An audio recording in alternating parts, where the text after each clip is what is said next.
मुजफ्फरनगर दी गुड़ and khandsari merchants association के अध्यक्ष संजय मित्तल के नेतृत्व में नवीन मंडी में हाथरस में मारे गए लोगों को कैंडल जलाकर व्यापारियों ने श्रद्धांजलि दी और 2 मिनट का मौन रखकर मृतकों की आत्मा की शांति के लिए की प्रार्थना की गई।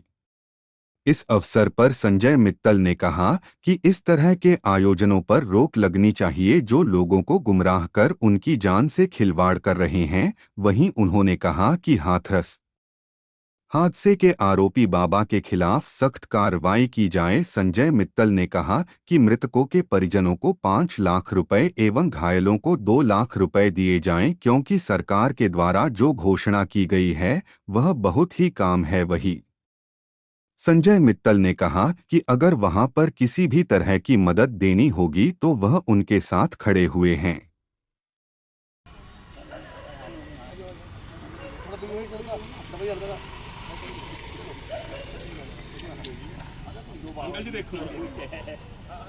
किस तरह का कार्यक्रम आज यहाँ दी गुड़ खांडसारी एंड ग्रेन मर्चेंट एसोसिएशन के सभी मंडी के सदस्यों ने जो हाथरस के अंदर जो भगदड़ के अंदर 121 लोग मारे गए हैं उनको अपनी सच्ची श्रद्धांजलि 3 बार गायत्री मंत्र करके और मौन रख करके उनको श्रद्धांजलि अर्पित की है।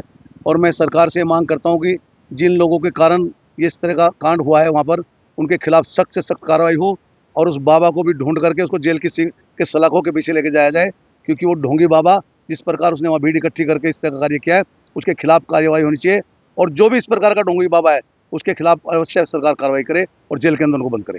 मुजफ्फरनगर के अंदर भी इस तरह के बड़े-बड़े कार्यक्रम होते हैं, तो उन लोगों के लिए क्या है आपका? कार्यक्रम होना कोई गलत बात नहीं है, धार्मिक कार्यक्रम हमारा धार्मिक कार्यक्रम होने चाहिए, मगर उसके लिए व्यवस्था है परमिशन लेकर के और वहाँ फुल पूरे इंतजाम होने चाहिए। पब्लिक चाहे 2 लाख आए या 5 लाख आए उसके लिए इंतजाम आवश्यक है। अगर किसी के पास इंतजाम नहीं है तो उसको इस प्रकार का कार्यक्रम नहीं करना चाहिए। उसके लिए पुलिस प्रशासन की व्यवस्था वहाँ हो, उनके अपने कार्यकर्ता वहाँ हो, तब उस कार्यक्रम को करने की इजाज़त मिलनी चाहिए, अन्यथा कार्यक्रम करने की इजाज़त नहीं मिलनी चाहिए।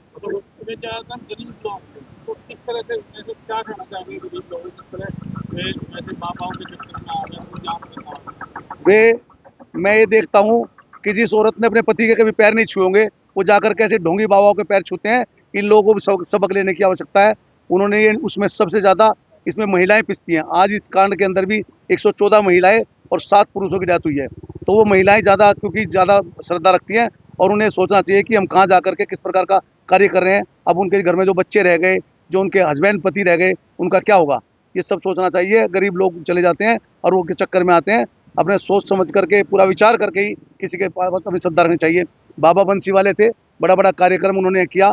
सही मायने में सच्चे संत और डोंगरे जी महाराज सच्चे संत थे, जिन्होंने कभी किसी महिला से किसी पुरुष से पैर नहीं छुआए। जिस दिन किसी ने पैर छू लिए उस दिन का अन्न वो त्याग देते थे, उस दिन कोई भोजन नहीं करते थे। ऐसे ही बाबा बंसी वाले थे हमारे, वो हमेशा गरीब लोगों के लिए, कोई भी किसी भी बिरादरी का हो कोई हो, सबके लिए भोजन की व्यवस्था करते थे। अन्नपूर्णा की शक्ति थी उनको। ये सही मायने में ये लोग संत थे। उनके शिष्य थे, क्या नाम, डोंगरे जी के क्या नाम था, राम सुखदास जी थे। और वो इतना संत थे, उनकी सभाओं में 5-5, 7-7 लाख की भीड़ हुई है, मगर एक व्यवस्था के थ्रू हुई है। मगर ये अव्यवस्था के लिए अब इस देश के अंदर ढोंगी संतों के इनका बहिष्कार होना चाहिए। संजय भाई, आप व्यापारी समाज हर बार समाज सेवा करता है, किसी भी समाज हो तो दलित हो चाहे गरीब हो, कुछ भी हो, समाज व्यापारी अग्रणी उसमें रहता है। तो क्या कोई किस तरह की सहायता हाथरस में उन परिवारों के लिए भी पहुंचाई जाएगी? बिल्कुल, अगर उन्हें आवश्यकता होगी। सरकार ने जो 2-2 लाख रुपए दिए हैं ये कम है, उनको 5-5 लाख रुपए परिवारों को मिलने चाहिए थे। और जो उनके जो घायलों के लिए 50,000 की घोषणा हुई है ये भी कम है, उनको 2-2 लाख रुपए घायलों को मिलना चाहिए थे। संभवतः जो भी हम लोगों से बन पड़ेगा, अगर वहाँ आवश्यकता होगी तो उनके लिए मदद भी की जाएगी।